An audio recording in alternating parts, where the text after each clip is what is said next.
Hello, this is Lisa Wade, and I am so excited that you've joined us today for Men Are Good. I am the host of Dirt Road Divinity and also the creator of the Warrior of Light Basic Training. And I am so excited to be joined today by Claire Weber, who's the founder at Her Dad. Claire, tell us a little bit about Her Dad. Hey, Lisa. Thanks for having me on today. So Her Dad is my business, and it's working with dads who are raising daughters to help them better navigate that relationship, which is one of the most important of a lifetime for both dads and daughters. And I have a very specific focus on dads who are doing the solo dad journey, meaning divorcing or divorced, widowed, or otherwise single. So I work with dads in a very action-oriented, practical manner. And it could be anything from learning practical skills like how to do hair hygiene, all those things that aren't always the most intuitive for dads since they haven't had the lived experience of being a girl or a young woman. And I can work with them all the way through navigating the complex emotional journey of raising a daughter as well. For most dads, it's a lot more intuitive to raise a son because at least they have the experience of having been a boy or a young man, but they haven't had the experience of being a girl. So I helped translate between the dad and the daughter so they can have the best relationship possible now and for their whole life. First of all, just thank you for that. As someone who, was raised, my parents separated the first time when I was maybe kindergarten and finally divorced when I was 8. And so the navigating that relationship with dad after divorce, I wish he would have had you. Let me just put it that way. I wish he would have had someone like you to talk to, because I know that sometimes teenage girls, me raising one now, I know that they come with their own complex emotional environment, as well as just practicalities of raising girls. Absolutely. Absolutely. And they're, unfortunately, the options for men are somewhat limited. You see a lot of dads rushing out to get into relationships or sometimes quick marriages as kind of an attempt to find someone to talk to or to help him with this. And it's not always the most helpful thing for him or the daughter. So yeah, but I'm really excited that you asked me to join you today. I think we're going to have a fun discussion about why we work with men. Woohoo! The first time we ever met, it was in a meeting over Zoom, and you had a hairband around your wrist. And you took it off and you explained the story behind the hairband. And I'll be honest, ever since that moment, I was like, I'm a fan. Claire's awesome. I am a fan. But something so simple that you were able to share with a dad that probably made such a big impact. Yeah. What drew you to that particular thing and to that particular dad, and to make you go, I need to do this for a living? Yeah, the hairband. This is the hairband. I always have it with me. And the story goes like this. I was talking to a man a few years ago, and he shared with me that he was recently widowed and that he had a small daughter who was 5 years old. And I started asking him just questions about her, and, ended up asking him, like, how do you handle her hair? And he shared that this was like one of the most baffling things that he was trying to learn. And I had this hairband on, and I said, do you know about this? And he looked at it and he said, oh, is that like a slip tie? And I thought, not sure what kind of knot this is, but it never occurred to me to think about that. And it just showed me how differently the minds of men and women are, that in looking at something so practical, he was thinking about, what kind of knot it was. And but then I had to explain to him like where to get these specific hair bands, and they slip off the hair easily. And it brought me back instantly to being a small girl, barely peering over the sink in my dad's bathroom as he was raking my hair back into a ponytail after my mom had died suddenly and unexpectedly. And he used to put the rubber bands that he took off of the newspaper to put my hair in a ponytail because he didn't know better. And for all the ladies out there, you know what that means. If you're a man watching this, you may not know. This means like horror and pain. We had to cut them out at the end of the night. And so in talking to that man and talking about this simple thing like a hairband, I thought, oh, it's so obvious to me as a woman, but how would he know the Right. importance of what kind of hairband he uses to put his daughter's hair in? And it was literally in that moment when I thought, like, I have to do this. You know, there wasn't this kind of thing around when my dad was suddenly widowed and raising three small children, one of whom was a girl. So Wow. yeah, it just sat deep in my heart that there was work to do. I went about looking to see if there was anything like this, and there's just not. And so that's why I'm here, to be a place for men to turn to, whether they're going through divorce or separation or recently widowed. Or even I talk to a lot of dads who have partners and say, I still don't get it. And I want to. I want to Hmm. be more involved. I don't want to be on the sidelines of my daughter. And I don't want to depend on my partner to do this, because it's for dads, it's a special way that they connect, Right. that they need to find that that's really true to who they are. So that's the hairband story. And yeah, I wear it I every day. love it. Why I do this. It still reminds me of the Adam Sandler blended movie where Yes.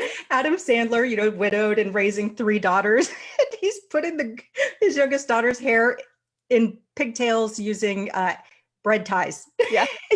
I'm No, like, because it's like, he just doesn't know. Practical, no, but not very not. practical, right? And my dad was like, here's the newspaper, there's a free rubber band, like this Why makes pay for them? like it's here. It's practical. Perfect. Yeah. Perfect. Well, and I do think it's the dads that I've met, it seems at their core, want to be good for their daughters, want to Absolutely. be able to hold that role of supporter and provider and protector and, empowerer, and to have a little guidance along the way, especially if they find themselves in a position to be doing it solo, where they might not know, especially with daughters, how, how do I not screw this up? know? And I'm sure there's a lot of anxiety around that, and a lack of understanding that there actually are people like you out there who can be helpful in this journey. And so I just want to thank you. Just Thank thank you. you. Yeah, Yeah. thank you so much. It's an honor and a privilege. And that leads us to, what we're here to talk about specifically, like, well, why and how we work with men. So tell me Mhm. more about how you came to be working with Uh, men and yeah, how you work with them. it's been an interesting journey, and while it sounds like for you it's very practical, with me it's been much more spiritually driven. And for folks who watch my videos, they know I'm a spiritually driven person, but it was very much in meditation one day, and it was like having a chat with God, because why not? That's what I do. And he basically said, look, I need you to work with men. Need you to work, and not just any men. Sure, work with women too. You can work with all genders. It doesn't matter. But I really need you to try to connect with men who are in more rural areas, who are maybe more blue collar in terms of background, maybe who really connect with outdoors, with nature. But the kind of men that might not be the ones investing in personal development, the kind of men that might be the ones that are willing to spend a couple $1,000s, on fishing equipment or, toys for their truck or whatever. But the thought of investing in them is maybe not something that they've considered. And for me, the reason, I'm of the belief that we are currently in a shifting era. Life as we know it on this planet is changing, and that can be really exciting for people who are ready for the change. But a lot of it requires getting out of our head and being willing to operate in our heart, and being willing to look at all the things that hold us back, or all those emotions that, especially for men, maybe they haven't felt like it's societally, socially acceptable to express or to face or to recognize and deal with. And so they've stuffed them down and numbed them out in whatever way. And all of that kind of stuff is coming to the surface right now as we shift as a society. And if it is not addressed, preferably healed, you know it's going to keep holding people back. and, Mm. and what I truly believe is that it's really important for men to have that safe space, that encouragement and support to do that. And I'm not so sure that maybe they feel like they've got that. Sure, they may have support to watch football or drink beer on a Friday night or whatever. And I don't mean to stereotype there, but as far as actual support to be all of themselves and not just this big, strong, socially acceptable version of what we think men are supposed to look like. Because I don't think there's any one version that's right. Yeah. Men get to be men. They get to be themselves. And yeah. And so through my program, it's really a matter of helping them tap into that, to their inner gifts, to that innermost part of themselves that may have been buried deep. And that also is the place of their most authentic power, of their most authentic ability to really contribute in the world, to be the best provider they can be, to be the best partner they can be, to be the best protector they can be, to be the best parent they can be, to be the best person they can be. And moving, into a more soulful oriented space instead of kind of the ego space that is how a lot of society just operates. Mm-hmm. So Absolutely.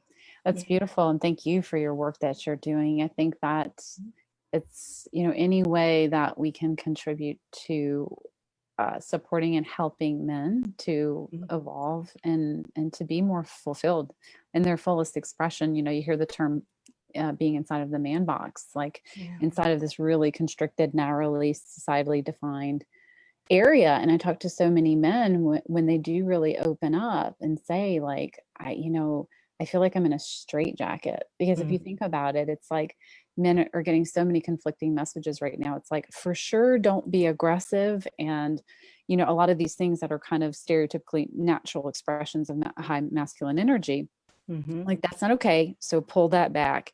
And then, but we don't want to see you cry. Like, we'd rather see you fall off your white horse than to see you cry, because that's not okay, because we're not uncomfortable. Like, you need to be stalwart and all these things. So it's all these different ways that they receive these messages, that there's this really narrow box that they can be in. And look, I agree with you. We're going through a transformation. I don't think that anyone's got an easy seat on the Titanic right now. Like, we're all in a little bit of crisis. And so we have different views. For women, there are things that are really hard that we're going through. For kids, for and I don't want to compare the seats, obviously, with everything that's going on in our society right now. And I think that all of them need attention in different ways. And I think that's what you and I have connected over, that we see part of our contribution to society, being women who are working with men. And so, can you talk a little bit more about the practical way that you work with them, and what things you provide? Sure. Through this new program that I started a couple months ago, I guess, the Warrior of Light Basic Training, it's really almost like a spiritual boot camp in a way of digging deep and helping men have a safe place to explore their own inner gifts and their own connection to their soul, to their version of divinity. The group right now, it's fascinating because it's half men and half women. And the men who are in it, one's like a diesel mechanic, and one works in the petroleum industry, and one was a dump truck driver. Got another guy coming in, sheet metal worker. So these are strapping guys. And the women in the program were so grateful that there were men in there. Because for a lot of women who have been, kind of walking the spiritual path and doing programs, there's a whole lot of people that look just like me, in these programs. So middle-aged white gals who love crystals and, essential oils or whatever. But we don't see so many men in these programs. And so to have that kind of balance, to be able to hear the perspectives of the men, for them to be willing to really open up and share, knowing that it's a safe space, to be willing to dive into kind of what's holding them back from their dreams and how do they get beyond that. And recognizing that it's okay to be nice to themselves. Mm. It's Yeah. okay. Yeah. And right now, it almost feels like so many of the men that I've talked to feel guilty for a whole lot of stuff. Like there's a whole, there is a lot of man blaming and man bashing, going on in the world, and they're feeling that. They're like, but wait, wait a minute. And are there bad actors out there of all genders? Yes, Yeah. yes. And I think that they're, at our core, all people are fundamentally good. Mm, All, I know. that men are fundamentally good. Do some lose their way? Yeah, but to throw them all out, because a couple have pained us in the past, and I'm guessing that I'm guessing we both. I'll speak for myself. How's that? Have I endured some crap from men in my lifetime, including those that I most thought would have my back, including those that I most looked to for that protector, provider, partner kind of role?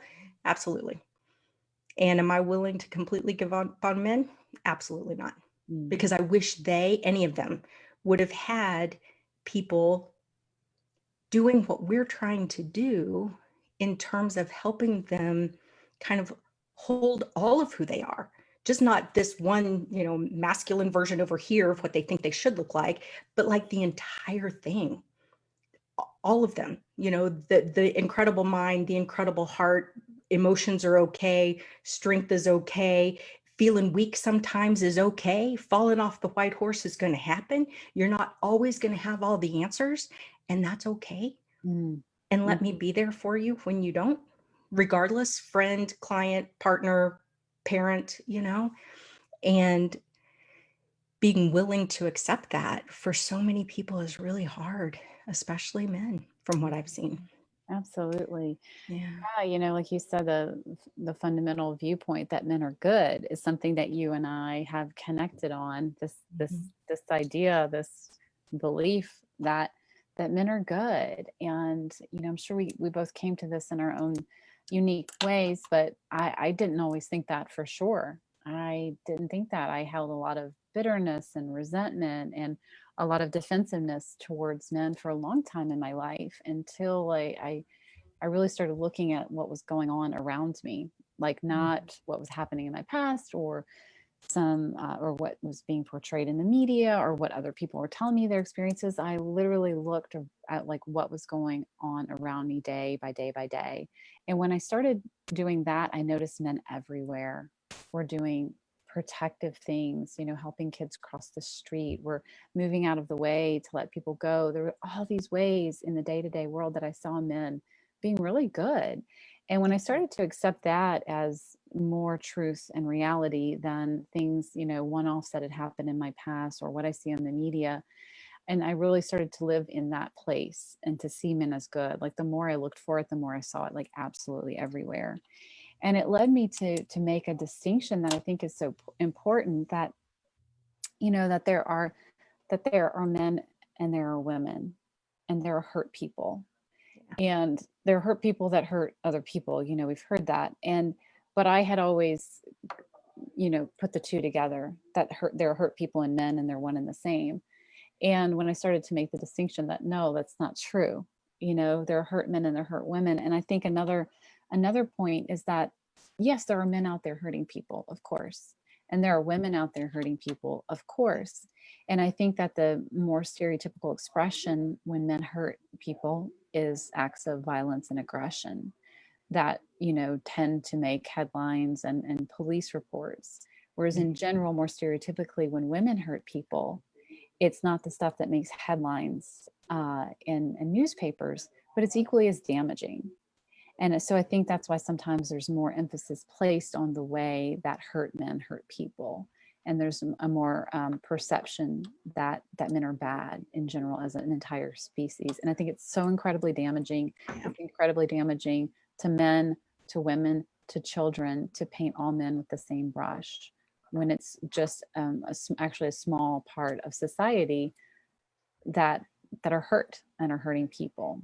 So Right. I'm really excited that you and I have connected on this important basis. And I think that coming from that place, particularly as women, when we're working with men, and letting them know that if you work with us, like the fundamental thing that we're coming to you with is this belief that you're good and benefit of the doubt and all of those things. I feel like, you can speak for yourself, Lisa, but I feel like that's the biggest contribution that I want to make, Yeah. is giving men a place where they know that they're seen as being good, and that they're given a chance to live into their goodness, particularly in my case as fathers, to know that if they're showing up to talk to me, like you're definitely on the right track, that you care Yeah. enough to invest in yourself and your relationship with your daughter.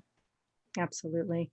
Absolutely. I think that one of my defining moments and kind of shifting some of, some of my perspective was when I was working full time at a college as an instructor, and I was told that I was going to become the liaison with the college and a men's state prison, and would start teaching classes to the men who are in prison inside the prison. And I thought, oh, good Lord, what? And total fear, total fear. I'd never been inside a prison before. I had zero idea what to expect. And what's fascinating, I've taught in a lot of different settings, both concurrent classes on high school, campuses, on college campuses. I've taught, in a more professional setting. And out of all the teaching I've done, teaching inside the men's prison continues to be absolutely one of my favorites. And once I got over my own, just the crap and fear that goes on in your head, the assumptions that were not true, what I found is that in the men's prison, I was treated with greater respect, and the men were more engaged in actually wanting to learn than almost anywhere that I've taught otherwise.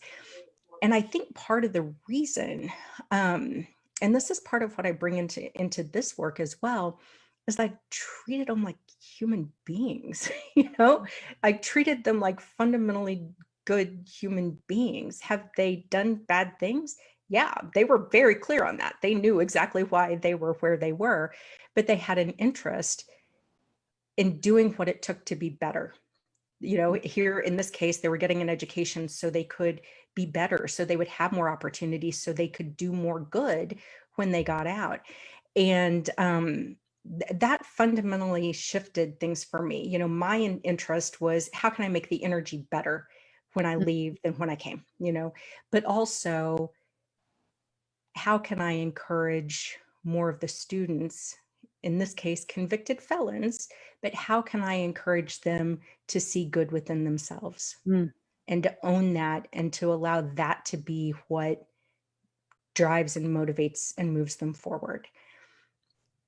And that made so much difference. And that's why, absolutely, one of my favorite teaching experiences. But it all goes back to, how do we treat each other? What do we choose to believe? Did I keep my guard up? Of course. It would have been silly to go in there thinking it was all rainbows and butterflies and that nothing, of course I kept my guard up. But at the same time, being able to interact in such a way that honored them where they were, and honored the potential that was inside of them, that they were grasping, wanting to see, and then wanting to learn how to bring out. And it seems like that's what we do in all of our work. That's kind of the point. That's a great, beautiful story. Very illustrates the point beautifully. And it really does, in this case, you were working with people who were convicted felons who had done, I guess, quote unquote, bad things.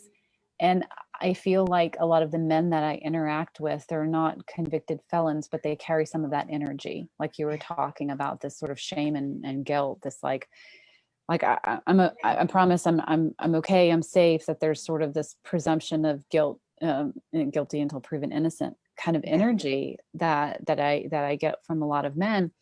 And, so there is this sort of pervasive, I think, feeling where they have to prove themselves. They have to prove that they're, quote, one of the good ones, or things like that. And so, and yet, as your story demonstrates, when we come to working with men with this attitude that, like, listen, I get it, there's a lot going on in society, there's a lot of things being said about you, but like, that's not where I am on this. Yeah. And I feel like that is it's unique. I've made some videos about this, and I've gotten the most comments from men about me talking about the philosophy or the belief that men are good. And they say, it's like, I can't remember the last time I heard a woman say that, much less actually kind of seem like she believes it. Yeah. And so I think that, something I feel really strongly about is working and reaching women as well, and Yeah. helping women to understand how damaging this sort of guilty until proven innocent is for themselves and for men and for children and for all of us. Yeah. And we're talking particularly about men today, but it's, as you pointed to, it's the way that we see everyone. Like there is a fundamental goodness, and yes, we can't be naive and just, not protect ourselves. But I think we're at a place in our society with so much polarization and skepticism, neighbors being afraid of each other, and, kind of starting to see each other with these eyes of guilt, Yeah. and building up fear and protection. And so, yeah, for my part, I feel really strongly about, at least in this one particular instance, being a stand for something totally different. Yeah. Absolutely. Absolutely. And the bottom line is, when we encourage and support and empower men who are interested and willing, who recognize that there's even more inside that they would like to be able to draw out, who recognize there's this whole other part that can be an incredible gift to the world, rather than not fitting in some, little silly box, that doesn't even make any sense. You're exactly right. The women in their lives benefit. The other men in their lives benefit. Their kids for sure benefit. The job, whatever their hobbies are, everything around benefits when men or women are willing to stand in their wholeness and willing to accept all of who they are. And especially for those who recognize this life thing is just like great big school. How much can I learn about myself? How much can I learn about what I have to offer in the world? And when we've got men asking those questions and recognizing, hey, I might be blocked up here, or I might have constructed a great big hurdle in my own way. And how can I get out of my own way so that I can be even more of myself? Because truly, I believe not only more of themselves, but if it can be more of themselves driven from a heart or a soul place, and not just from a mind place, when it's from inner power to do good rather than power over people, that's a totally different dynamic that can be such an incredible blessing to the world if we're simply willing to encourage and foster that, and help to bring it out. And that's not to say men are broken, or women are broken or anything like that. But what I found is that working with other people, often, like when I work with a coach, they see my blind spots. They see the things about me that I can't see about myself. I know for many of the men that I work with, it's a matter of seeing that treasure, that nugget, that gold inside them that they haven't viewed as something valuable, and having someone else recognize it as, wow, this is special. This is important. This is a precious gift, not only in your life, but in terms of being able to share with people you love or share with the world. Wow, this is a big deal. And it's like, really? Huh? you know? Yeah. And so it's, and I say never about being broken, but the truth is we're all kind of a little broken in some way or another somehow. Absolutely. 'Cause that's the gig with being human. This Yeah. human thing isn't easy. It's Nobody just not gets out easy. alive. It's true. Yeah. True. Yeah, I think that, one of the things I find with the men that I work with is that makes me really sad, and yet I understand, is how they apologize for emotions. They'll say something, they'll Yeah. be telling me this really hard story about this relationship with their daughter, and they'll say, like, I'm sorry, I think I'm getting emotional. Excuse me, give me a second or something. And it breaks my heart. It's like, I hope that you're getting emotional about this difficult situation with your daughter. That means you're human and that you have a heart. And so So, I feel like one of the things that I strive to do is give men permission to feel, Mhm. feel without shame or guilt or constraint, Yeah. that it's okay to have emotions and that they're welcomed here. And that's one of the things that I see, that men are so encouraged to move away from their emotions. And so I think that there's just so much important work to be done in giving men specifically the permission to have access to all of themselves. Absolutely. Absolutely. And that I can only speak personally, from my own relationships, but I know that inability or unwillingness to allow emotions or to accept emotions is so incredibly damaging and Mm. just hurtful to the people around. I remember, when I was a kid, maybe 11, 12 years old, it was dad's weekend, so he had us and we were going bowling, and I'm a crappy bowler. So bad. And he just kept criticizing and kept criticizing. And I got really upset and started crying. And then he yelled at me for crying, and crying was not okay. I'll give you something to cry about, was the, kind of the attitude. And I remember right then going, okay, I'm done with everything from here down. This heart thing, too messy. It gets me in trouble.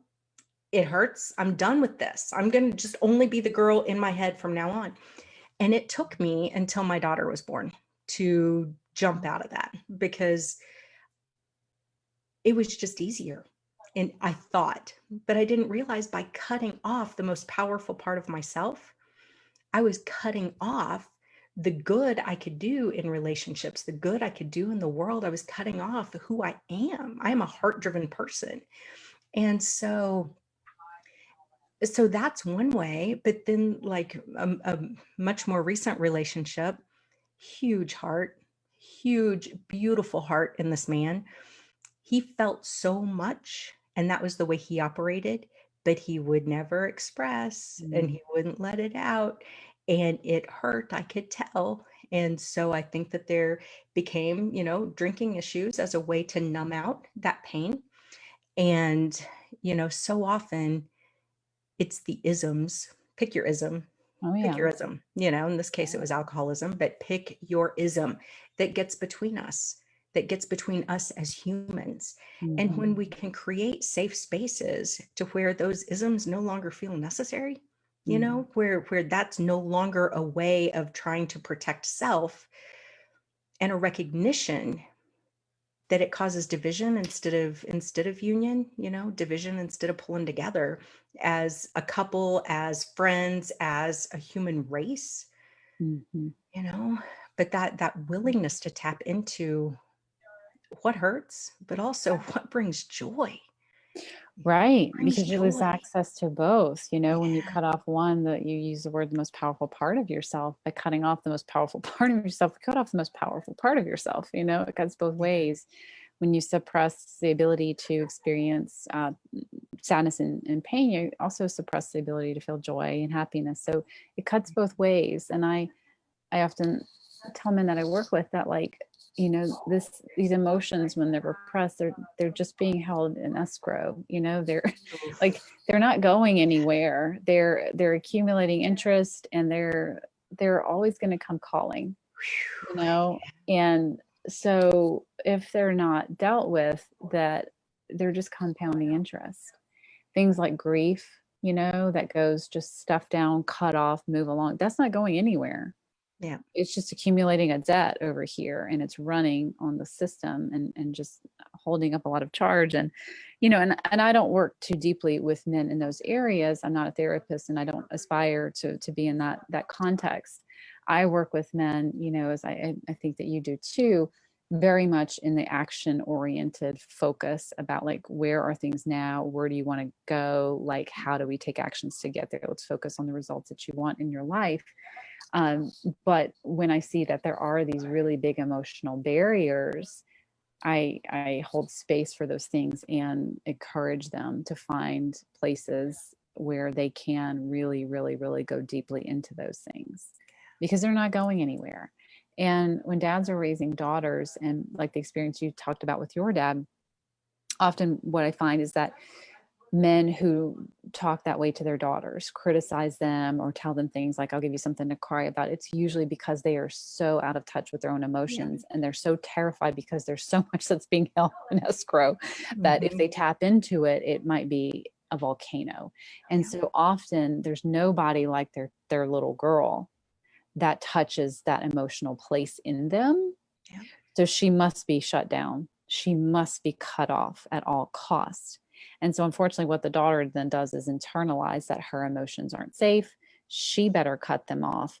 And there's nothing more tragic than a girl who arrives to womanhood completely cut off from her emotions. This is where we see eating disorders, alcoholism, abusive relationships. And honestly, you know, just to round this out, like that is actually probably the thing that drives me to continue in this work, is that I see, you know, my peers as women, the effects that so many damaging things in their relationship with their fathers that have had on their life, and in my life too. And I thought about how could I have the biggest impact here? Is it working with women? And what I realized when I kind of reverse engineered it, it's working with the fathers of today's girls. Because when I look, you know, like I said, when I looked at it, it's not that the dad wants to shame or cut off the daughter. It's just because of the sheer terror he has about tapping the fragile, like fragilely held together vase that is his own emotional life. And she taps that in a way that almost no one else in the world can. So he has to shut her down. So we have, you know, when little girls being shut down that grow into women who are shut down, who are mothers, right? Women become mothers too. So when I reverse engineer the cycle, it's like, let's start with these dads. You know, one of the conversations I had with my dad, which was the most freeing and the most unexpected, you know, we were talking about self-confidence, and I was wanting to do something, and I was admitting, having a moment of vulnerability, that my self-confidence is a little shaken, you know, and on this particular thing. And this was probably, I don't know, 15 or more years ago. And he admitted, he said, you know, I've always had a challenge with self-confidence. He said, and the way I dealt with that was I would tear other people down before they could tear me down, because that's what made me feel bigger. And it was like in that one moment, I just went, oh, wow, this is what's been happening my whole life. And what was wild is that conversation freed me from having to own any of that anymore. I just went, oh, this was never about me. This was never about me. Wow. And A, I'm glad that conversation happened, you know, but B, how amazing would it have been if that wouldn't have been the coping mechanism? You know, if he would have found reasons to have self-confidence, to have his own innate sense of being worthy, of being valuable, of having, you know, a lot to contribute, not from some made up ego space, but because at a soul level, he really knew it and didn't have, you know, the whole idea of when you don't heal your wound, you bleed on the people who didn't cut you, you know, it was that. And, but that's one of the reasons for myself too, that I'm like, wow, if I could help, if in working with men and in helping them to find that innate value, worthiness, those inner gifts, that soul connection, being able to lead from the heart and the soul rather than exclusively from the mind or down lower, you know, pick your spot. But wow, the difference that it could make in all of the relationships in their lives. Absolutely. Yeah. The people around them and for them, you know, for them. And that's what I talk to men about too. Like, you have a huge impact on your daughter and in all of the lineage, you know, after her, and your role is so important. And it's about that, but it's also about you and the quality of your life today. Yes. Father has so much to gain from his relationship with his daughter. Daughters can teach dads and be there for dads and cause their dads to grow in ways that nobody else in their life can. And so, you know, I think that it has so much potential for such a beautiful relationship. And if it's nurtured. And I totally agree with you. And I've had similar experiences with my dad as an adult where, in 10 seconds of vulnerability, he has answered riddles of a lifetime for me and helped me to see like, oh wow, see something totally different. And I'll end with this on this topic, that how much dads and daughters like completely misunderstand and misinterpret each other. Like it's shocking and astounding.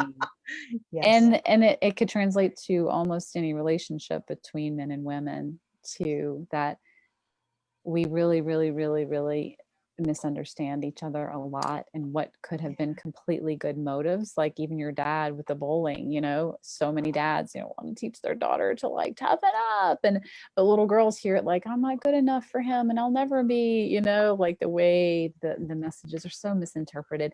And sometimes, people get to adulthood until they understand it, and sometimes they never do. These missed messages. So it's so important for both the dad and the daughter to have fulfillment. It's not just for one or the other. It goes both ways. Absolutely. And I see that in your work too, that it's about men, understanding that they have a right to a full and rich expression of their entire selves. Yeah, absolutely. Absolutely. And that means the entire self. Yeah. They don't have to carve out pieces of themselves. And when we all start operating from a place of wholeness, this is how my life goes. I'm drying my hair one day in the bathroom, and I kid you not, it's as if Jesus is standing next to me. I'm like, dude, hey, hello. I wasn't expecting this. But the message was, I need you to pursue the alchemical marriage of the divine masculine and the divine feminine. Like, what does that mean? I took that as go out and become ordained and do weddings, which I did. I'm like, okay, I can do this. And what I came to realize is that, we all have both, divine masculine, divine feminine potentiality within us. And so often through our experiences in society, both sides can turn more toward the toxic or more toward the hurt and abused and hurtful, and away from the divine expressions. And when we can encourage men and women to turn toward the divine aspects of that, the elements that are rooted in love and in grace and in, yes, strength and courage, but that also promote peace. Just in these divine aspects, instead of aggressive, instead of, predator, instead of let's cut them off at the Passive aggressive. Yeah. That it's a total game changer. And part of that means balancing it within ourselves, to then be able to be a balanced human, to even think about being in relationship with a child or with a partner or with a coworker or, whatever. So, it's been a fascinating ride, but the more I get encouraged, need you to work with men, the more I'm leaning in and going, oh yeah, and now I see why my entire background, all of my life experiences have kind of been leading to this particular moment, have been leading to, of course I do this, because when I look at childhood memories, so many of my favorite childhood memories were with the men in my life. Fishing with my grandpa, oh my gosh, that is childhood to me. And so holding on to the really good, and also recognizing that there's the pain there, but it doesn't have to be.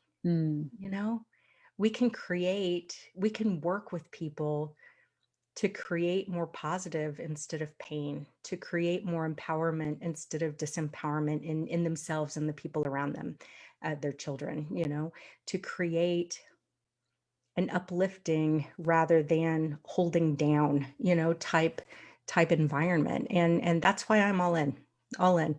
And so that's beautiful. Now, when people want to work with you, how do they find you? I'm going to put all this information in our information about this, but how do they find you? think the easiest and best thing to do is to book a 15-minute call with me. I'll leave Mhm. my information in the chat. I have a link where it's easy to find a convenient time. And in Perfect. those 15 minutes, what I guarantee men is that you will leave with at least immediate action that you can take to connect better with your daughter. Mm, The minute you leave that call, I'm all about action. I'm all about results I love and it. helping you to really get practical ways, whatever age and stage your daughter is in, Mm, whatever stage your relationship is in. If you're estranged, if you haven't seen her in a while, if you've got a great relationship, I guarantee that you'll walk away with something that you can use to either improve or enhance a relationship with your daughter. wonderful. Perfect. Mm. Fantastic. Well, I'll look for that in the chat area. So easy, 15-minute conversation. It's free. Wonderful. Yeah. And what about you? Fantastic. How do men work with you?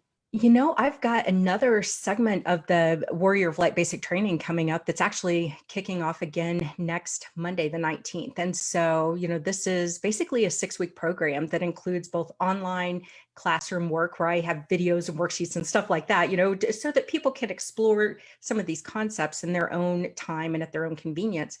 But then we have a weekly Zoom call where everyone gets together and we talk about kind of our experiences with the material and kind of what's going on in our lives and in the world right now as it relates to the material.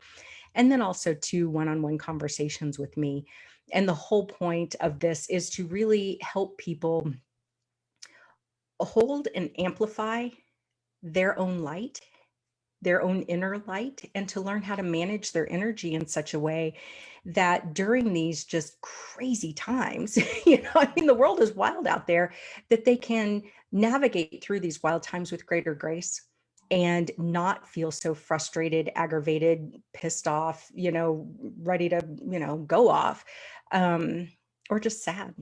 Because a lot of people, but also men that I've talked to recently, there's this grief about what's going on in the world, and just and a frustration about, I don't know how to make it better. I'm a fixer. So many men Yeah. like to fix things and they don't know how to fix 2020. Yeah, that feeling you of know impotence, yeah, that feeling of powerlessness, that feeling of isolation. I definitely have seen that too, yeah, more in men than I have in women. That feeling of impotence, yeah, much more isolation yeah, in men than in women. So it sounds really awesome, and yeah. that's So it's great that it's self-guided and people a can just jump in. a way to build community, so that there's a lot of self-guided work, but a ton of interaction as well. And in the calls, I'm an energy reader by nature. I can't not, be feeling the energy of the calls. And so it's also, as if there's an ongoing opportunity to recognize blocks and to recognize opportunities to shift those blocks energetically, or, in our thinking or in our emotional state, um, to help make sure we're not getting stuck. Yeah. It's just, let's keep moving forward in a way that's bringing more of our true self and our true potential out without getting stuck. Let's do it in a supportive, encouraging environment. And let's, keep an eye on the big picture of, what do you really want in life? Mhm. What do you really, really, really want? Mhm. And how can we use this process to help bring that to you, to help make that happen? So I'll put information about where to find more details about that down in the chat below too. Sounds wonderful. Well, I've enjoyed it. Thank you again for inviting me. Spend some So time we're today. going to do this next week too, right? Absolutely. We had talked about maybe doing this four Mondays in a row, 3 o'clock on Monday. And so for folks who are watching, if you want to tune back in next Monday, 3 o'clock, same spot, we'll see where the conversation goes next time. I have a feeling we will go deeper and deeper each time. And folks who are watching, if you have questions or thoughts you want to share, or even perspectives that you'd like for us to address, just please put it in the comments section, and we'll perhaps chat about that too. Might give us something to riff on. There you go. Lots to talk about here. Yep. All right. Well, until next Monday, thank you all for watching. And Claire, thank you. It's been an enjoyable and enlightening conversation. Thanks, Lisa. Mhm.